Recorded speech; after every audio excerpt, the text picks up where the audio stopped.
Hello friends, welcome to smile talk paramedical channel. ನೋಡಿ friends, JNM nursing board ವತಿಯಿಂದ ನಿಮ್ಮ document verification start ಮಾಡಿದ್ದಾರೆ ಈಗ. ಸೊ ಈ ಡಾಕ್ಯುಮೆಂಟ್ ವೆರಿಫಿಕೇಷನ್ ಮಾಡ್ತಾ ಇದ್ದಾರೆ. ಸೊ ಡಾಕ್ಯುಮೆಂಟ್ ವೆರಿಫಿಕೇಷನ್ ಆಗಿದ್ದಕ್ಕೆ ನಿಮ್ಮ ಡಾಕ್ಯುಮೆಂಟ್ ವೆರಿಫಿಕೇಷನ್ ಅಂತ ಬರ್ತಾ ಇದೆ. ಆಮೇಲೆ ರಿಜೆಕ್ಟ್ ಕೂಡ ಅಂತ ಬರ್ತಾ ಇದೆ. ಸೊ ರಿಜೆಕ್ಟ್ ಅಂತ ಎದಕ್ಕೆ ಬಂದಿದೆ ಅಂತೇಳಿ ಅಂದರೆ ಅಪ್ಲಿಕೇಶನ್ ರಿಜೆಕ್ಟ್ ಆಗಿದೆ ನಿಜ, ಹಂಗಂತೇಳಿ ನಿಮ್ದು ಕೌನ್ಸ್ಲಿಂಗಿಂದ ಹೊರಗಿಟ್ಟಿಲ್ಲ ಅವರು. ನೆನಪಿಟ್ಟುಕೊಳ್ಳಿ, ನಿಮ್ಮನ್ನ ಕೌನ್ಸ್ಲಿಂಗ್ ಹೊರಗಿಟ್ಟಿಲ್ಲ ಅವರು. ರಿಜೆಕ್ಟ್ ಯಾಕೆ ಆಗಿದೆ ಅನ್ನೋದನ್ನು, ಯಾಕಂದರೆ ನೀವು ಅಪ್ಲಿಕೇಶನ್ ಹಾಕಬೇಕಾದ್ರೆ ಈ ಸರಿಯಾಗಿ ಡಾಕ್ಯುಮೆಂಟ್ಗಳನ್ನು ಅಪ್ಲೋಡ್ ಮಾಡಿರಂಗಿಲ್ಲ. ಬ್ಲಡ್ ಇರುತ್ತೆ ಅಥವಾ BU ಆಫೀಸ್ ಸಹಿ ಇರೋದಿಲ್ಲ, ಸ್ಟಡಿ ಸರ್ಟಿಫಿಕೇಟ್ ಸರಿಯಾಗಿರೋಂಗಿಲ್ಲ, ಜಸ್ಟ್ ಪ್ರಿನ್ಸಿಪಲ್ ಸಹಿ ಅಷ್ಟೇ ಇರುತ್ತೆ, ಕ್ಷೇತ್ರ ಶಿಕ್ಷಣಾಧಿಕಾರಿ ಸಹಿ ಇರೋದಿಲ್ಲ. ಹಂಗೆ ಸಂದರ್ಭದಲ್ಲಿ ಏನು ಮಾಡ್ತಾರೆ ಅಂದ್ರೆ ಅವರು ರಿಜೆಕ್ಟ್ ಅಂತ ಕಳಿಸ್ಕೊಡ್ತಾರೆ. ಸೊ ಆವಾಗ ನೀವು ಮೆಸೇಜ್ ಬಂದ ತಕ್ಷಣ ಭಯಪಡುವಂಥ ಅವಶ್ಯಕತೆ ಇಲ್ಲ.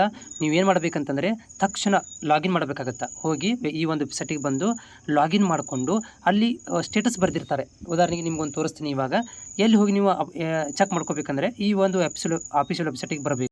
ಸೊ ಬಂದ ಮೇಲೆ ಇಲ್ಲಿ ಕ್ಲಿಕ್ ಮಾಡಬೇಕು. ಇಲ್ಲಿದೆ ನೋಡಿ, ರೆಡ್ಡಲ್ಲಿ ಇಲ್ಲಿದೆಯಲ್ಲ, ಇಲ್ಲಿ ಕ್ಲಿಕ್ ಮಾಡ್ಕೋಬೇಕು. ಕ್ಲಿಕ್ ಮಾಡಬೇಕು. ಸೊ ಕ್ಲಿಕ್ ಮಾಡಿದ ಮೇಲೆ ನೆಕ್ಸ್ಟ್ ನಿಮ್ಗೆ ಏನು ಬರುತ್ತೆ ಅಂದರೆ ಲಾಗಿನ್ ಪೇಜ್ ಅಂತ ಬರುತ್ತೆ. ನಾನು ಡೈರೆಕ್ಟ್ ಲಿಂಕು ಕೊಡ್ತೇನೆ. ಇಲ್ಲಿ ಲಾಗಿನ್ ಪೇಜ್ ಇದೆಯಲ್ಲ, ಇಲ್ಲಿ ಕ್ಲಿಕ್ ಮಾಡ್ಕೋಬೇಕು. ಸೊ ಕ್ಲಿಕ್ ಮಾಡಿದ ಮೇಲೆ ಏನು ಬರುತ್ತೆ ಅಂತಂದರೆ ನಿಮ್ಗೆ ಏನಾಗುತ್ತೆ ಅಂದರೆ ಇಲ್ಲಿ ಒಂದು ಇದು ಬರುತ್ತೆ ನೋಡಿ, ಅಪ್ಲಿಕೇಶನ್ ನಂಬರ್ ಮತ್ತು ಡೇಟ್ ಆಫ್ ಬರ್ತ್ ಅಂತ ಬರುತ್ತೆ. ಇಲ್ಲಿ ಎಂಟ್ರಿ ಮಾಡ್ಕೋಬೇಕು. ಸೊ ಎಂಟ್ರಿ ಮಾಡಿದ ಮೇಲೆ ಈಗ ನೀವು ರಿಜೆಕ್ಟ್ ಅಂತ ಬಂದಿರೋದು ಇಲ್ಲಿ ನೋಡಬೇಕು. ಇಲ್ಲಿ ನೋಡಿ, ಅಪ್ಲಿಕೇಶನ್ ಸ್ಟೇಟಸ್ ಅಂತ ಇರುತ್ತೆ. ಇಲ್ಲಿ ಏನಿದೆ, ನಾವು ಪೇಮೆಂಟ್ ಮಾಡಿಲ್ಲ ಇವರು, ಹೀಗಾಗಿ ಪೇಮೆಂಟ್ ಪೆಂಡಿಂಗ್ ಅಂತಿದೆ. ಇಲ್ಲಿ ಏನು ಬರುತ್ತೆ ರೆಡ್ ಕಲರ್ ಒಳಗಡೆ ರಿಜೆಕ್ಟ್ ಅಂತ ಇರುತ್ತೆ.